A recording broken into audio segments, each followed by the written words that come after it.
अस्सलाम वालेकुम नाज़रीन। आज आपके सामने जो मुद्दा है वो इस वक्त जो सियासी सूरत हाल है उसमें मैं सिर्फ़ आपको वो बताऊंगा जो आज की लेटेस्ट हैं, और शॉर्टली बताऊंगा चूँकि लंबी गुफ्तगू मुझसे होती नहीं, चूँकि सनसनी फैलाना मुझे आता नहीं है और आपको पता है कि मैं सिर्फ टू दी पॉइंट बात करता हूँ। सबसे पहले तो आपको ये बताऊंगा कि फवाद चौधरी, शाह महमूद कुरैशी और उनके साथ एक दो लोग और शामिल हैं, वो क्या करने जा रहे हैं। उसके बाद आपको ये भी बताऊंगा कि सुप्रीम कोर्ट का जो आखिरी मार्का है वो किस स्टेज पर है, क्या होने जा रहा है।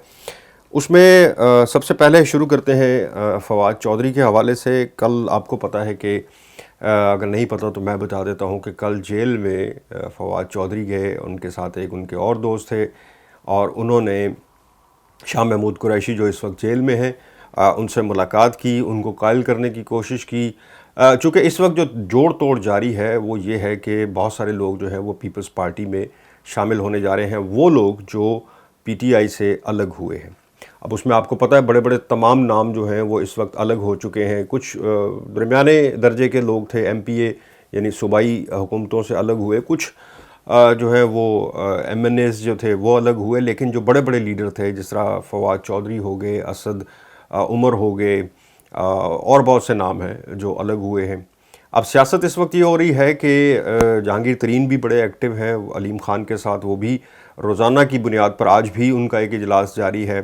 और वो नई पार्टी रजिस्टर भी करवा रहे हैं। पहले उनका ख्याल ये था कि पीटीआई हकीकी बनाएंगे, लेकिन अब उन्होंने कहा है कि वो अलग पार्टी बनाएंगे।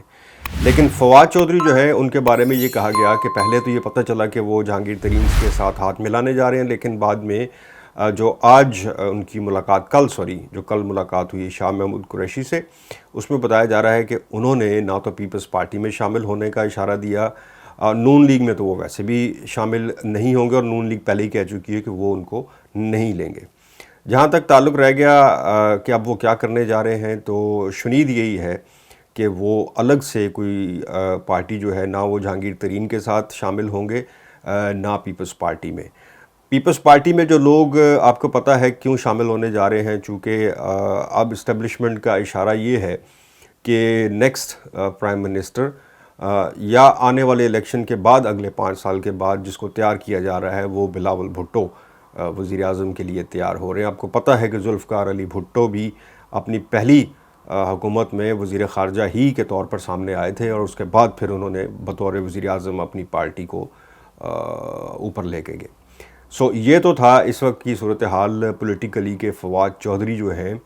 अलग तो हुए, लेकिन किसी और पार्टी को ज्वाइन करने की बजाय वो अपनी पार्टी ही बनाने जा रहे हैं। ये एक कता नज़र इससे कि उन्होंने जब पीटीआई छोड़ी वो कितने एग्रेसिव। अच्छा जी, अब आ जाए सुप्रीम कोर्ट की तरफ। सुप्रीम कोर्ट की इस वक्त सूरत हाल ये है कि सुप्रीम कोर्ट में जो केस लगा हुआ था बिल्स के हवाले से, प्रोसीजर के हवाले से, जो नया प्रोसीजर बिल पार्लियामेंट में पेश हुआ और उसके बाद उसको कलअदम करार दे दिया, मुअत्तल कर दिया गया बेसिकली सुप्रीम कोर्ट ने, चीफ जस्टिस उमर ता बंदयाल ने। उस पर भी आज हुई सुप्रीम कोर्ट में सुनवाई, यानी ज़ेर समाअत था। और उसके बाद जो है दूसरा केस जो है 14 मई के इंतखाबात का, वो अभी तक ख़त्म नहीं हुआ है, और ऊपर से जुडिशल जो audio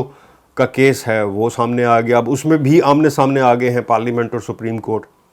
chief justice Umar Ata Bandial और काजी फ़ाइज़ ईसा आज एक तकरीब में आमने सामने हुए, यानी आज जिस वक्त मैं ये रिकॉर्ड कर रहा हूँ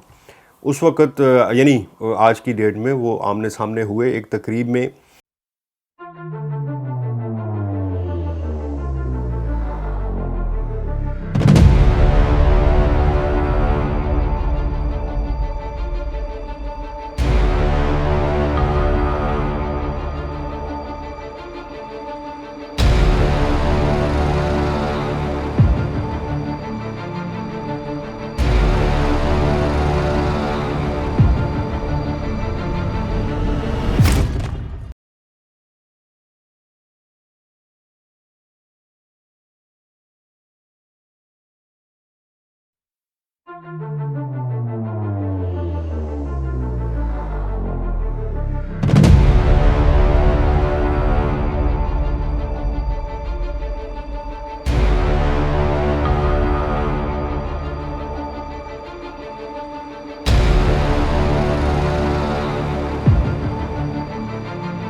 اور جس جگہ وہ کھڑے تھے قاضی فائزی صاحب، وہاں پر عمر عطا بندیال آئے، انہوں نے سب سے ہاتھ ملایا، لیکن جسٹس قاضی فائز عیسیٰ جو ہے پہلے انہوں نے ان کی طرف دیکھا اور پھر دوسری طرف منہ کر دیا. چیف جسٹس عمر عطا بندیال نے بھی غالباً جان بوجھ کر ان کی طرف متوجہ نہیں اور ان سے ہاتھ نہیں ملایا. یہ تو صورتحال ہے اس وقت ججز کی، جو اندر کی صورتحال ہے، اور یہ اب کوئی ڈھکی چھپی بات تو رہ نہیں گئی، یہ تو اب سب کے سامنے ہے.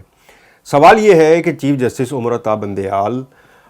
کیا اس پریشر میں آگے جو اسٹیبلشمنٹ یا حکومت کی طرف سے ان کو دینے کی کوشش، اسٹیبلشمنٹ کی طرف سے ابھی تک کوئی ایز سچ پریشر آیا نہیں ہے عدلیہ پہ، لیکن حکومت کی طرف سے جو بیان بازی ہوئی ہے وہ انڈر پریشر کرنے کی کوشش ضرور تھی، لیکن بات بھی صحیح کی جاتی ہے، یہ بھی نہیں ہے کہ کوئی غیر ضروری پریشر دیا جا رہا ہے. چونکہ چیف جسٹس عمر عطا بندیال جو ہیں، جب ان کی اپنے فیملی اس میں انوالو ہو گئی، تو اب وہ کیونکہ اس سے پہلے وہ بہت اگریسو تھے، یعنی 14 مئی کی جو الیکشنز کے حوالے سے تاریخ جو نہیں الیکشن ہو سکے تھے، اس پر یہ کہا جا رہا تھا، ایک سٹیج یہ ایسی آئی تھی کہ صبح ہو سکتا ہے کہ چیف جسٹس جو ہیں وہ معطل قرار دے دیں اس کیس کو، اور اس میں ڈسکوالیفائی کر دیں پرائم منسٹر کو یا پوری کیبنٹ کو ڈسکوالیفائی کر دیں، کیونکہ الیکشن پہ اعتراض نہیں کروائے گے سپریم کورٹ کے کہنے پر. لیکن آپ دیکھیں کہ کتنے اگریسونیس کے ساتھ سپریم کورٹ سامنے آئی تھی، اور اس کے بعد اس کیس کو بالکل ہی بالائے طاق رکھ دیا گیا. بلکہ یہ کہا گیا، چیف جسٹس عمر عطا بندیال اب یہ کہتے ہوئے نظر آتے ہیں سماعت میں کہ ہمیں الیکشن کمیشن نے فیکٹس اینڈ فگرز جو ہیں وہ پہلے کیوں نہیں بتائیں جب ہم نے تاریخ دی تھی 14 مئی کی، تو اب کیوں بتا رہے ہیں، اب ہمیں بتائیں، یہ پہلے بتاتے تو شاید ہم وہ فیصلے، یعنی اگر مگر پر بات چلی گئی ہے. جبکہ ایک سٹیج یہ آئی تھی کہ شاید اگلے دن ڈسکوالیفائی کر دیں یا توہین عدالت لگا کے فارغ کر دیں. اب کیس جو اس وقت سامنے ہے، جس پہ زیادہ اگریشن نظر آ رہا ہے، اور یہ لگ رہا ہے کہ چیف جسٹس جو ہے وہ کسی وقت بھی کوئی بھی ایسا فیصلہ دے سکتے ہیں، اور یہی بتایا جا رہا ہے کہ ایک فیصلہ اب ضرور ایک ایسا فیصلہ آنے والا ہے جس میں ایک بار پھر حکومت کے ایوانوں میں ایک کھلبلی سی مچ جائے گی.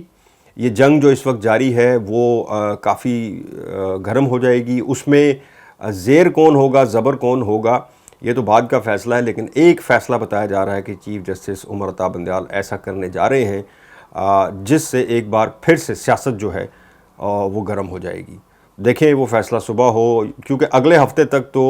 آج کی تاریخ میں، یعنی آج جو سماعت تھی اس کو اگلے ہفتے تک ملتوی کیا گیا ہے چیف جسٹس عمر عطا بندیال نے. اگلے ہفتے بھی ایسا کوئی چانس لگ تو نہیں رہا کہ اگلے ہفتے سماعت پر ہی فیصلہ سنا دیں گے، لیکن کہا یہی جا رہا ہے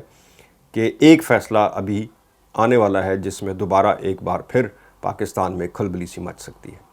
شکریہ.